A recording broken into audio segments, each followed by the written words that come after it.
Hey everyone, welcome to another episode of Table Talk. I'm your host, Jake Combs, and tonight, or today rather, we are going to be taking a look at Fuse Countdown from Renegade Game Studios. Now, this is a standalone expansion for the actual Fuse game itself. And so, like as stated, it is an expansion to the game, but with this edition, you can play it by itself or in conjunction with the actual core game. So let's go ahead and get started.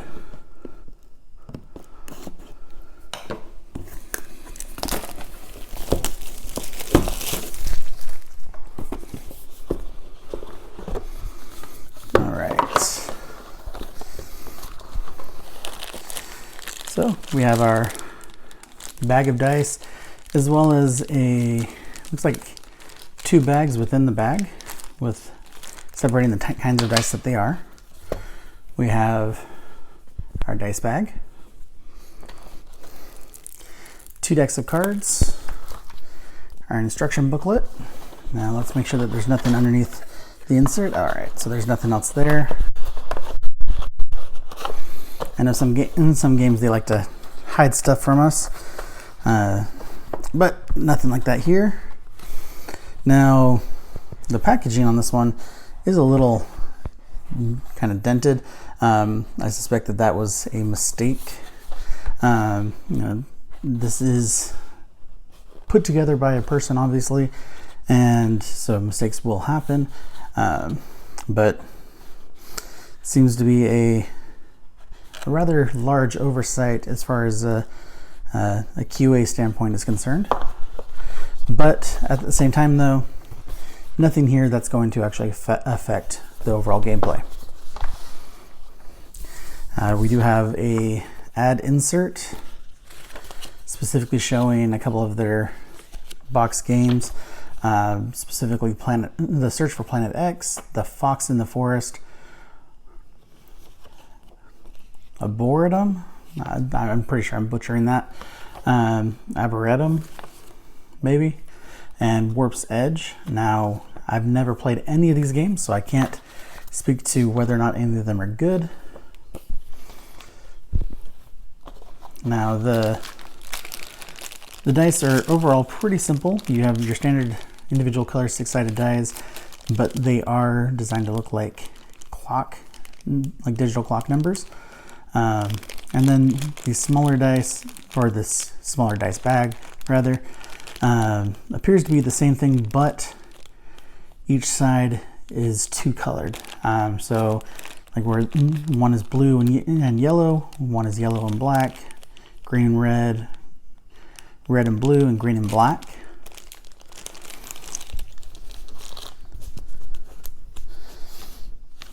And then, so on the back, it does give us an icon reference.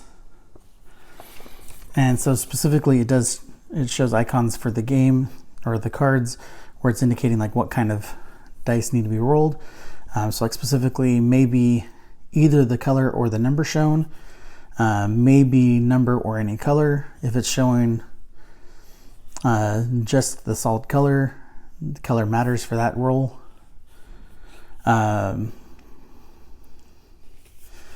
The pound sign means numbers matter, things like that. Now, the early images I saw of the core game itself, and I've never played the core game, but the images I've seen of it make it kind of look like almost like it's a kind of like a bomb defusal based game where you basically were counting down and you had to stop the countdown in order to win. And so this one looks like it's going to be very much the same idea, but with some added complexity. So this is the normal game setup with this expansion. Well, specifically that's for 4 players. And let's take a look. See if it says how many players anywhere. So there is a a ship's timer app you can download, both on Google Play and the Apple App Stores. And here it is. So it's 1 to 4 players. Ages 14 and up, and your average game is about only 10 minutes. Specifically on the back it says, another hull breach. The ship has been sabotaged again. The computer scans reveal dozens of explosives all over the ship. You've handled threats like this before, but some of these bombs now have alien tech that will put even the skills of your crack bomb team and defusal team to the test. So it is very much the same kind of game as before, but with some added complexity, like I was guessing. Now, one thing that Renegade does really well with their games is their instruction booklets. Very high quality, clear color images, big writing, so that way it's easier to read and you're not overwhelmed with the rules on the page. And there's not overall a ton of pages. I mean, you're only looking at 13 total pages, 14 if you include the key on the back. And for most players, once they get through the rules, essentially keeping the icon reference up is going to be the most handy thing of all. Now let's go ahead and take a look at the cards.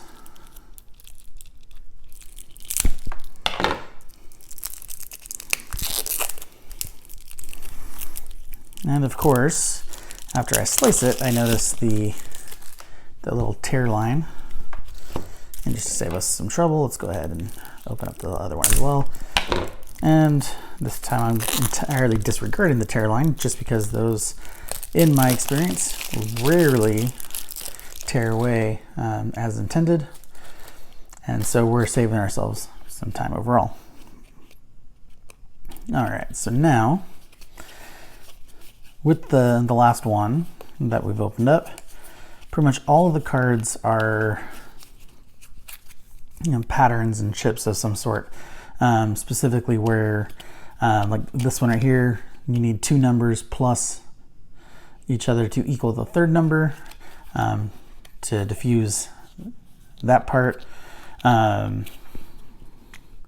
This one is where colors equal colors or numbers equal numbers. You have to do that twice.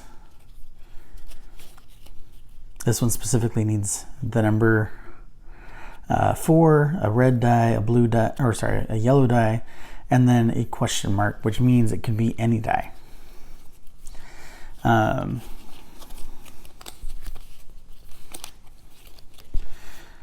So this one is black die equals the number die, which means black with a number has to be the same number with it, and then 2 equals the number 2 of any color.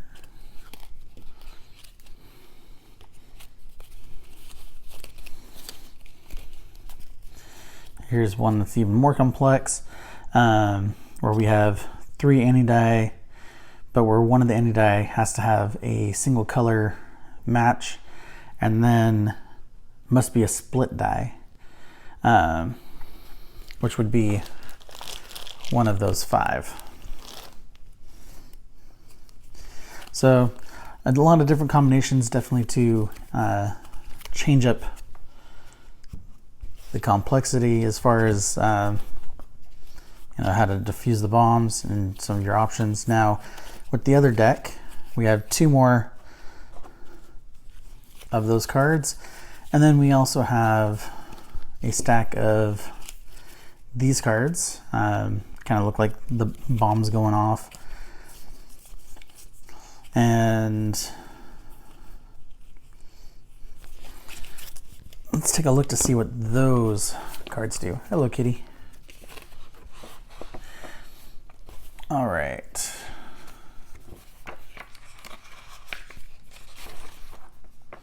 So those are spark cards.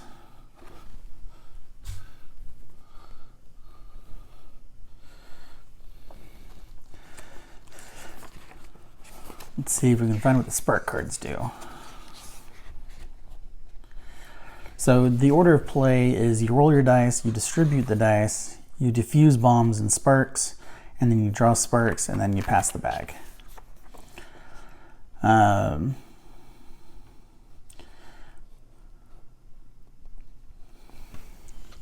here, kitten. Second one. There we go. So, depending on how this gets edited, you may or may not have seen one of my cats knock over the whole camera rig.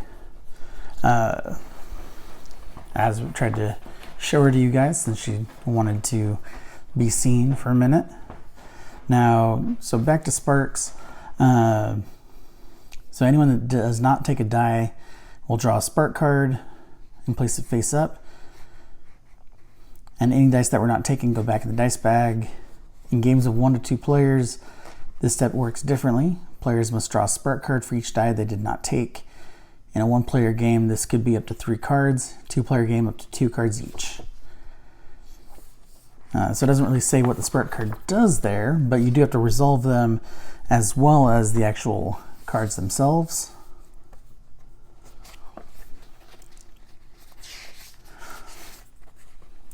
And then, so then we have our fuse cards, which are these ones right here. They represent an additional challenge for teams who wish to play for expert, elite, and heroic difficulties. Like some of them dictate that all players must draw a spark card. And then lastly, we have our roles. So cutter, operations engineer, logistics specialist, technologist, equipment technician, disposal expert, and explosives instructor. So those last two sound like they'd be the best ones to have on your team, just by role alone. Disposal expert allows you to flip any rolled dice to their opposite face.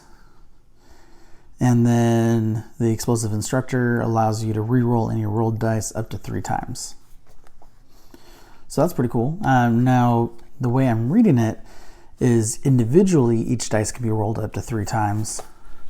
But let's see the clarifications section.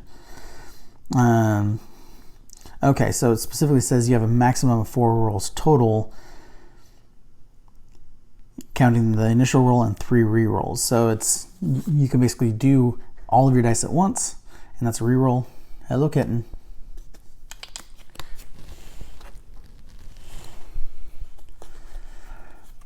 And then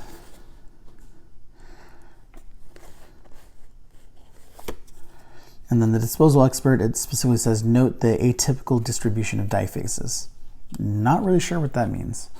My guess is maybe the direction the dice are when it gets turned over. But each roll basically kind of gives you an ability that allows you to kind of modify the game. Cutter and operations engineer had the same clarifications.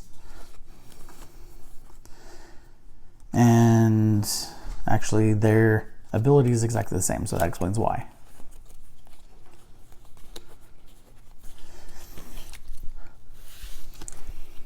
Definitely going to be an interesting game. Looking forward to giving this game a try. Hopefully be able to have some other people to play this with. Otherwise we'll go with the solo mode.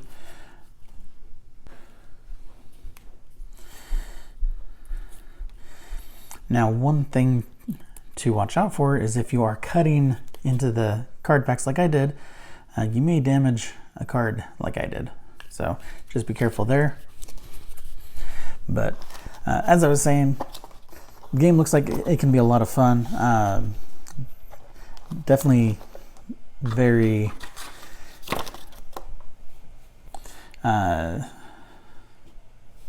like overall the rules seem very simple. And it's going to be, probably one of those ones that's going to be very frustrating because, everything comes down to rolling specific dice in a specific way. And, if you fail, you're going to have some issues, and probably lose the game pretty quickly. And the fact that it says that you're doing only 10 minutes a game, tells me that you're either going to win or lose very quickly. Just a matter of a few rolls of the dice, and allocate those to make sure that whether you succeed or fail. And it does indicate that depending on your level of difficulty, it does change the number of cards you're playing with. And specifically, that's for up to 9 players. This is if you're combining the sets. So you can do up to 9 players if you combine both sets, the core and the expansion. So that's pretty cool. Otherwise, this is up to 4 players by itself. But definitely looking forward to giving this a try. I do really enjoy the artwork and the overall simplicity. Definitely something that could be quite fun or quite infuriating, depending on the way the dice roll for you. But that's it for today. Thank you guys, as always, for watching, and I hope you have a great day. Thank you.